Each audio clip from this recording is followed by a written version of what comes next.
Buenas, soy Eduardo Medina y en esta ocasión voy a renovar los consejos que publiqué hace tiempo sobre qué hardware comprar para Linux. Aviso que he acumulado experiencia en todo este tiempo, diversas experiencias, y voy a cambiar mi criterio o rectificar en ciertos frentes.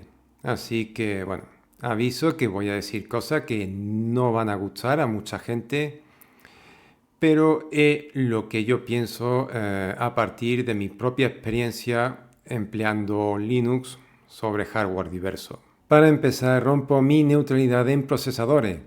Si la vez anterior dije que no me decantaba ni por Intel ni por AMD, cambio de criterio o de opinión y paso a recomendar Intel en procesadores para Linux. Sí, es lo que hay. La razón de este cambio de criterio no está en la potencia del hardware. Seguro que algún iluminado va a aparecer en la zona de comentarios y me va a decir, oh, yo tengo una AMD Ryzen no sé qué y los juegos me van mejor en Linux que en Windows. Muy bien por ti, o sea, lo digo en serio. Pero la razón de por qué me decanto por Intel frente a AMD no está en la potencia, sino en el soporte.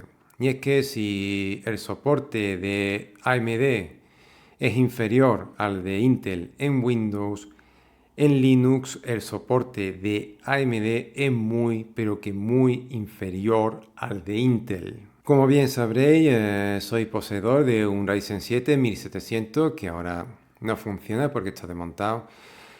Y la verdad es que mi experiencia con AMD ha resultado ser bastante decepcionante.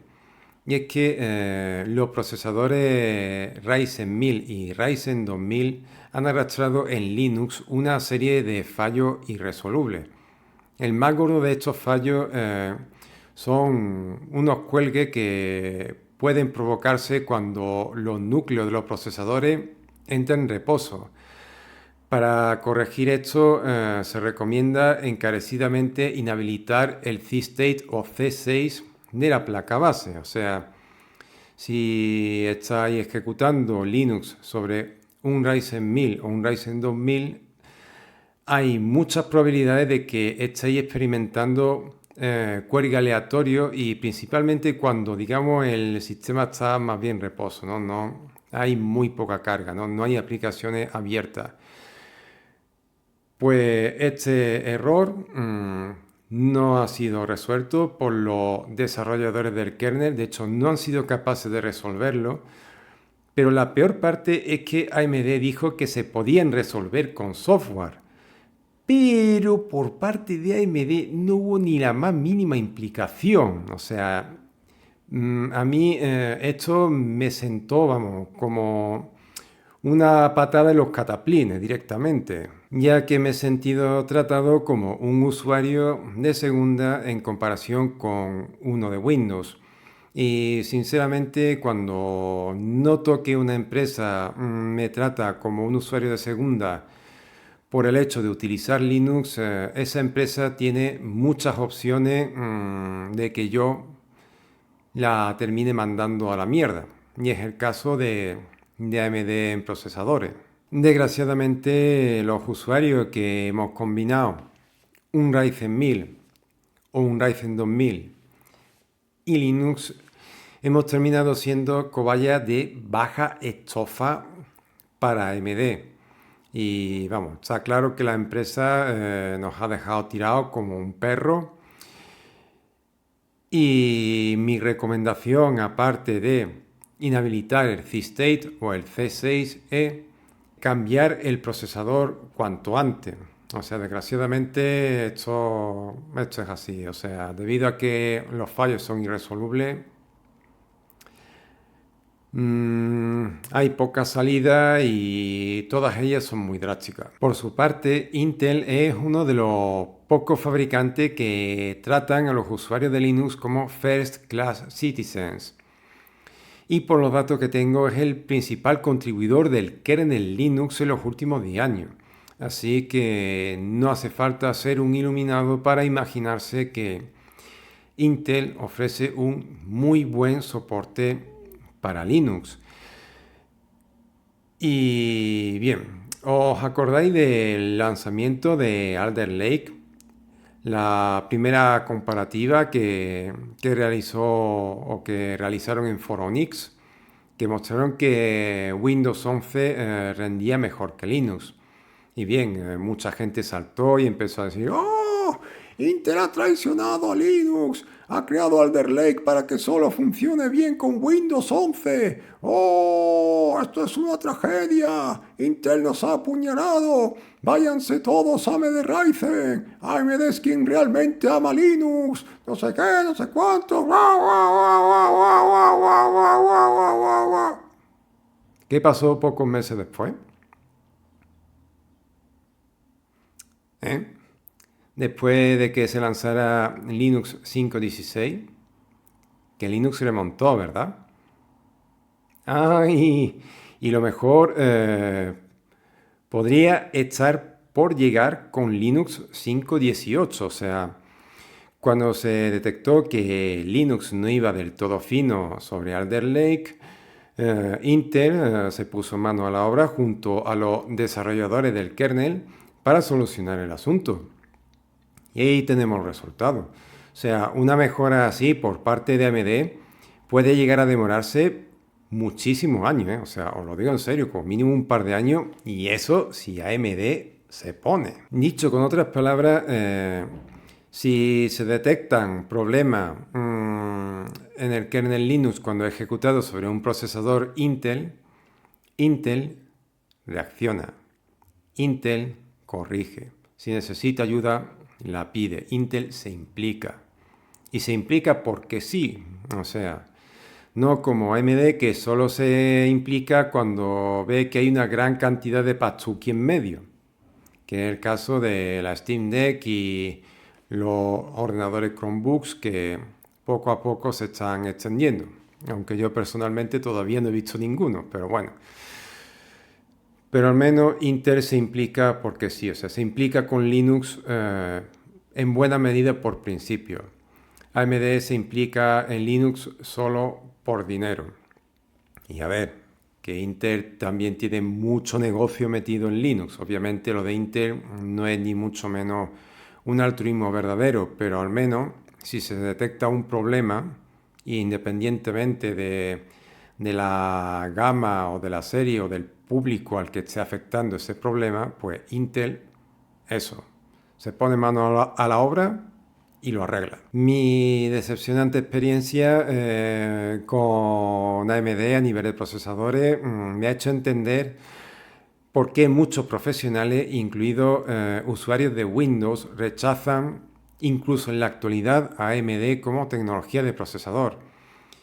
Y volvemos a lo que dije hace un rato, o sea, la cuestión no está en la potencia del hardware, sino en la calidad del soporte. Y ahí AMD tiene todavía mucho que mejorar, sobre todo en Linux.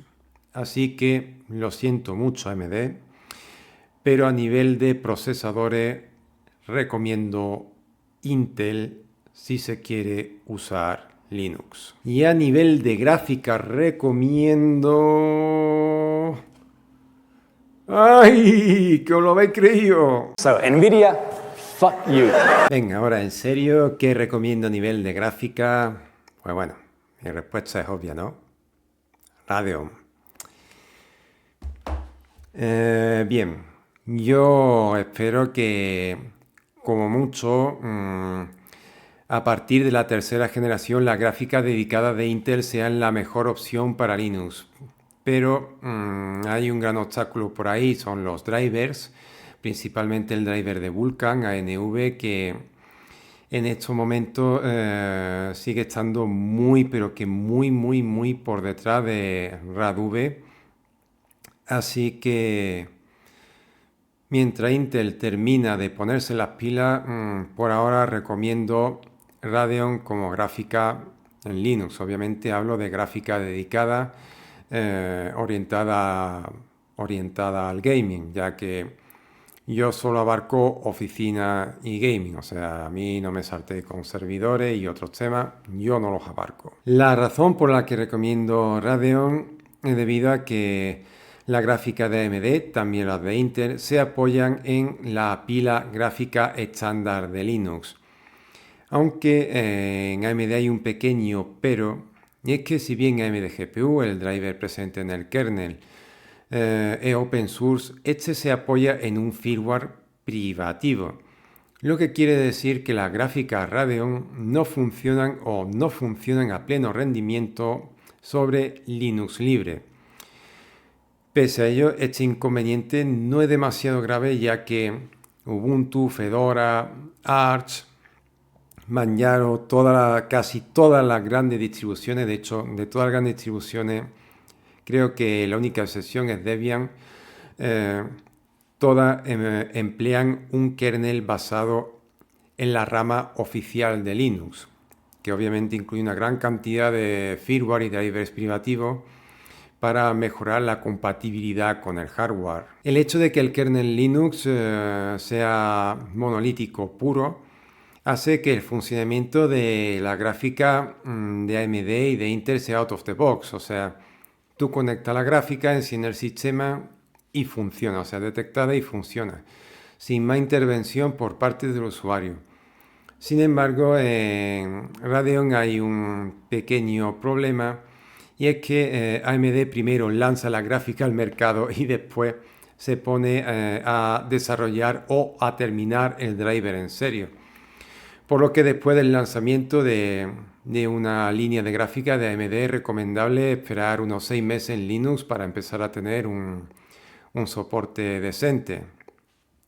Pero bueno, una vez que llega, la gráfica funciona out of the box, y si habéis apostado por una gráfica de AMD que todavía es bastante reciente, mi recomendación es que utilicéis alguna distribución Bleeding Edge como Arch Linux, como Fedora, que emplean tanto un kernel como una versión de mesa reciente por parte de ambos lados, por lo cual el soporte tendría que empezar a llegar lo más pronto posible. El hecho de que AMD se apoye en la pila gráfica estándar de Linux aporta grandes ventajas en términos de mantenimiento y de integración con el sistema, ya que el driver oficial de NVIDIA, que siempre sigue requiriendo un trato particular, ¿no?, en Linux, tanto por parte de los mantenedores de las distribuciones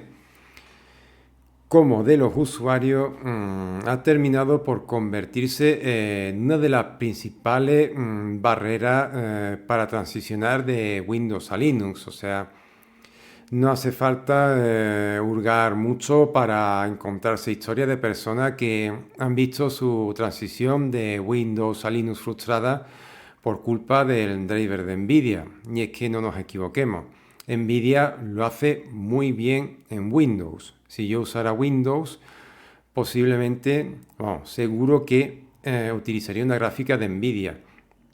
Pero este driver, el driver de NVIDIA en Linux, requiere tantas configuraciones, tantos retoques, tantas cosas que al final su uso termina resultando frustrante.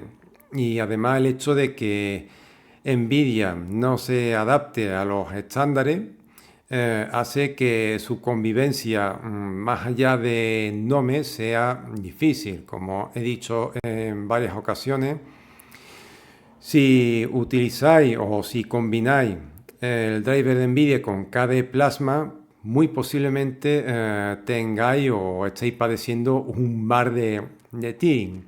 Esto tiene una fácil solución, pero el origen de estos problemas es debido a que NVIDIA se pasa los estándares por el forro, y desde hace bastante tiempo el rendimiento de Radeon en Linux es parejo al de NVIDIA con su driver privativo. Así que personalmente, para oficina y gaming, que es lo que yo abarco a través de estos canales, o sea, yo no hablo ni de servidores, ni de inteligencia artificial, ni otros sectores profesionales, no no abarco nada de eso, sino solamente escritorio gaming. Yo considero que AMD Radeon en estos momentos es una solución muchísimo mejor que Nvidia. Y lo digo por experiencia propia, se lo acabo de mostrar. Yo he sido usuario de Nvidia, la gráfica que he mostrado, la GTX 1050 está guardada. Pero en serio, he acabado muy frustrado con problemas de tearing, falta de integración, que si tienes que reconfigurar una cosa, reconfigurar otra cosa. En fin, que he terminado muy frustrado y cuando salté a AMD, poner la gráfica, encender, obviamente he tenido que reinstalar el sistema, pero eso, encender el sistema y todo integrado sin problema, con la excepción del screencasting a través de Pipewire, que ya veremos, como he dicho, si se resuelve. Pero al menos eso siempre lo puedo solucionar con una capturadora. Y a nivel de placa base, esta vez me voy a mojar y voy a recomendar ¡chan! Asus. Sí. ¿Por qué me mojo en esta ocasión? Bien, el 12600K que estoy usando ahora no es el primero que me compré, ya que una semana antes me compré el mismo procesador, pero sobre una placa de Gigabyte, la que estáis viendo. Y descubrí que tenía bastantes problemas con la gestión de la energía, o sea, la suspensión no funcionaba, o sea, tú le dabas a suspender, encendía y el sistema no volvía. O cuando no me pasaba con la gráfica Intel, pero sí con la Radeon, que cuando se apagaba el monitor no volvía, o sea, el driver fallaba, provocaba un fallo y el sistema, pues, vamos, se perdía la interfaz gráfica. El sistema seguía en funcionamiento, pero la interfaz gráfica se perdía, o sea, no volvía. Y claro, y bueno, otro detalle más, que la BIOS estaba en itañol, o sea, tú ponías la BIOS en castellano, pero la mayoría de las cosas estaban en italiano, o sea, un desastre. O sea, cuando vi toda esa cantidad de problemas, decidí devolver la placa base junto con el procesador y el disipador. Y bueno, pocas semanas después decidí volver a comprar el 12600K con esta placa base de aquí, la Asus TUF Gaming B660 Plus Wi-Fi D4 o DD4 es por la memoria DDR4. La verdad es que esta placa base por ahora me ha ido muy bien. Como he dicho, solo he tenido un pequeño susto con Nome, que se me cerró la sesión, de que se me cayera el sistema.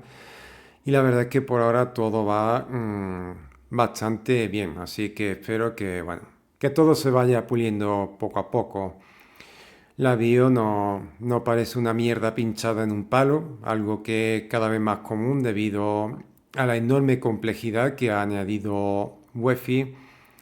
Y otro detalle importante, y es que la generación anterior de esta placa de aquí, o sea, no la B660, sino la B650, es una placa a la que los desarrolladores del kernel le está dando mucha caña, vamos, o sea, le está dando mucha caña en el buen sentido, o sea, que están trabajando bastante detallito, así que espero que cuando pase un tiempo, pues empiecen a ponerse las pilas y vayan mejorando detallitos y descubriendo cosas y añadiendo cositas a la placa. Porque desgraciadamente los fabricantes de placas base desde hace ya tiempo pasan de Linux y además se pasan por el forro bastantes estándares, lo cual termina generando bastantes problemas.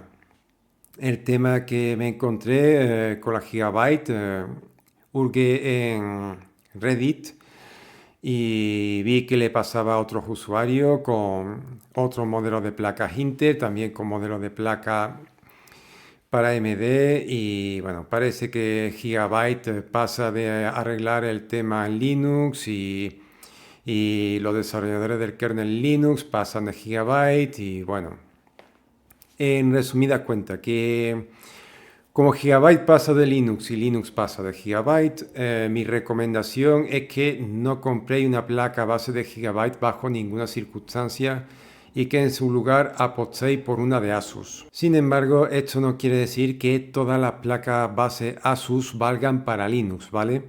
Esto depende mucho, pero que muchísimo del modelo.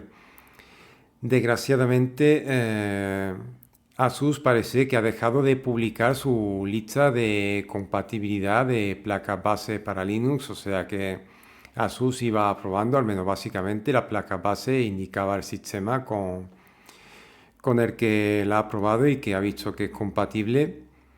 Así que lo suyo sería ir investigando por Reddit, foro, Google o incluso algún buscador alternativo que a veces muy ocasionalmente termina atinando más que Google a la hora de dar respuesta a lo que estás preguntando.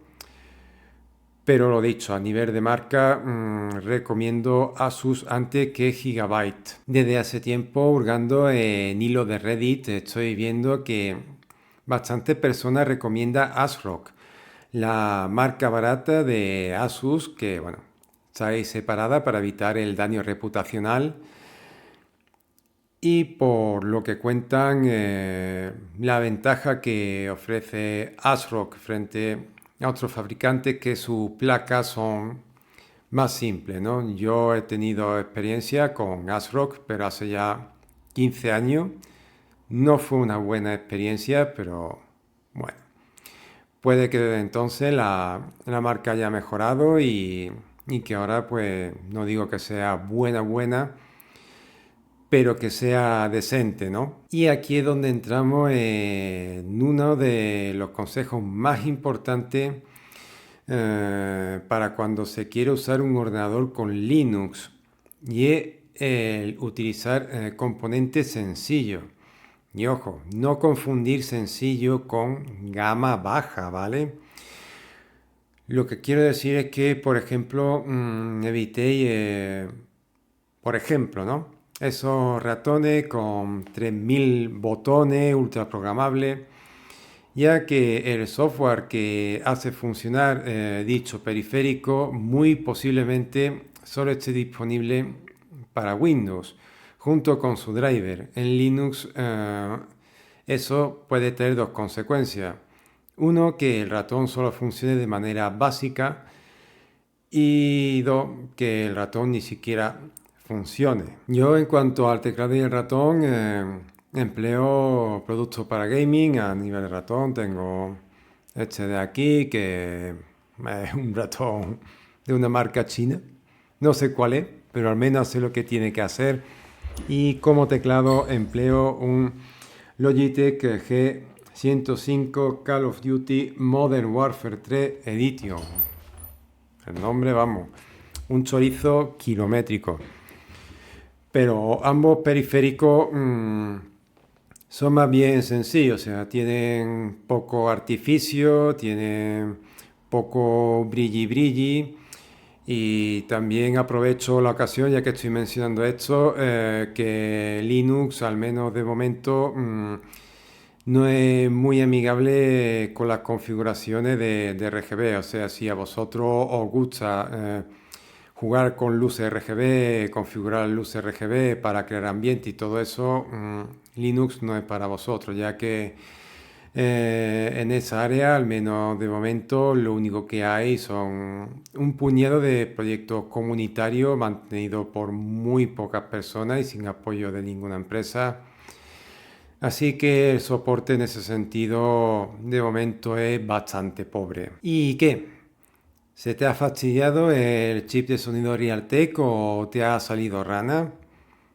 Bueno, si está haciendo funcionar Linux sobre un equipo de sobremesa, o sea, una torre, tengo una solución para ese problema. Sí, hay una marca de tarjeta de sonido dedicada que soporta bastante bien Linux o está bastante bien soportada por Linux y es Sonar, también vale Essence. O sea, la tarjeta de sonido dedicada de Asus, hay muchísimos modelos que funcionan bien en Linux y además ofreciendo bastante calidad en el sonido. Desgraciadamente no se puede decir lo mismo de Creative y de su tarjeta de sonido dedicada a Sound Blaster. Muy pocas tarjetas de sonido Sound Blaster funcionan en Linux, al menos de las internas, porque las externas a través de USB sí que funcionan bien en Linux, o sea, suelen ser detectadas. Pero debido a que el soporte no está tan orientado a Linux como Android, pero claro, como Android emplea el kernel Linux, pues de ahí viene la compatibilidad. Y ya que he sacado este tema, si no sabéis si un periférico o un dispositivo es compatible para Linux, mirad si es compatible con Android o Chrome OS, ya que tanto Android como Chrome OS emplean Linux como kernel. Y eso quiere decir que si hay soporte oficial para Android o soporte oficial para Chrome OS, sobre todo Chrome OS, Android es posible que se escape, ya que el kernel de Android es una bifurcación, no es el kernel Linux, no deriva de la rama oficial del kernel Linux, como sí sucede en Chrome OS. Pues hay muchas, pero que muchísimas probabilidades, o sea, estamos hablando de mucho más del 90% que funcione sobre GNU Linux o GNU Linux. Así que si estáis perdidos a la hora de buscar, por ejemplo, yo que sé, un ratón inalámbrico y veis en la página de, por ejemplo, de Logitech o en el embalaje soporte para Android o soporte para Chrome OS, eso tiene que funcionar casi seguro en un sistema operativo GNU Linux de toda la vida. ¿Y qué pasa con los portátiles? Pues aquí nos metemos en arena movediza. Mi recomendación es tener como primera opción a los ensambladores de equipos Linux, o sea, Slimbook, Tuxedo, Bound, Entroware, System76.